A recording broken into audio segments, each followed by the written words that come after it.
Fortunately, I was part of the delegation that came here 6 weeks ago and met quite extensively with stakeholder groups, individual players, key players in the airline industry as well, and of course with key parliamentarians and British government ministers to express some of the key concerns about the APD, to raise the alarm bells and to bring more awareness on the issue. Since that time, we had the privilege to host the CEO of British Airways in Barbados 3 weeks ago on a conference that would have been the first conference right after my chairmanship.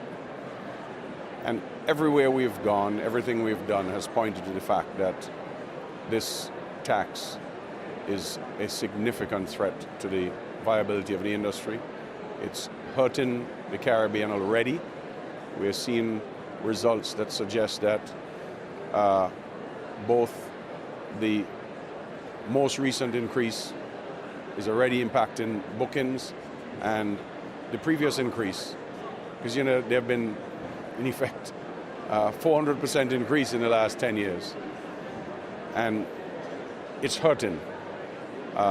Others have used more graphic terms to describe the difficulties that it's causing, the challenge that it's presenting, and we are pretty confident that the only alternative is design change. We have shown where it's threatening good relations between the Caribbean and Britain. It's threatening good relations between many members of the Commonwealth who are tourism dependent and Britain. The Caribbean happens to be the most tourism dependent country in the world, or region in the world. And we've had a sympathetic ear. We've had generally a listening ear from the British government. And we sense that there's a real concern to make some changes. But we are saying that we need some urgent changes, and we need the system that's in place with the 4 bans. We feel is discriminatory against the Caribbean. The anomaly of the Hawaii tax to Hawaii being less than the tax to the Caribbean, which is nearly twice the distance, is an example.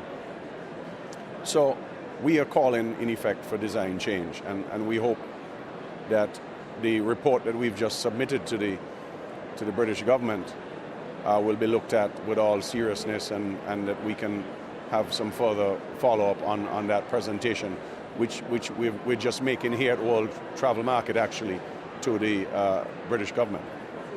Okay, so it's all right. We have to, first of all, give the British government some time to digest what we have just presented to them, which includes a specific recommendation related to design change. And we will hope that they have asked us for that, by the way.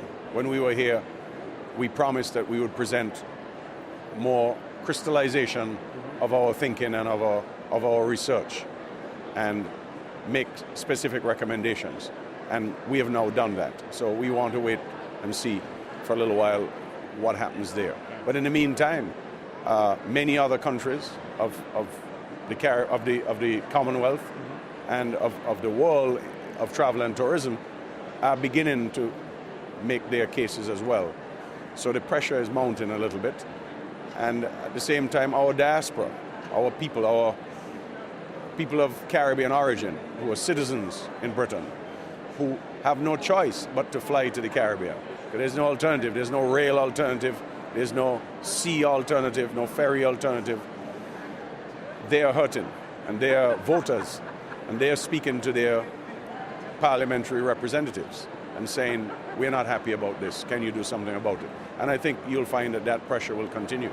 Our document comes from some research and some consultation with all the major players.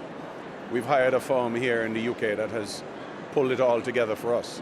And so, yes, we're fairly confident that what we're presenting, that the major carriers are in support of what we are saying. The research shows that the British industry stands to hurt as much as the Caribbean. in financial terms. In our case, the hurt is much wider spread because of the devastating impact that fall off in tourism activity can have on our wider communities, because we are so heavily tourism dependent. Some of the British industry over time can adjust some of their focus onto some more short haul type destinations. We are saying that this thing is discriminatory against long haul destinations. And the travel agents and the tour operators and the others who benefit directly and who are generating this business have been saying that. We're just trying to ask them to say it in harmony, say it together, say it more forcefully at the highest level. And I think some of that is happening.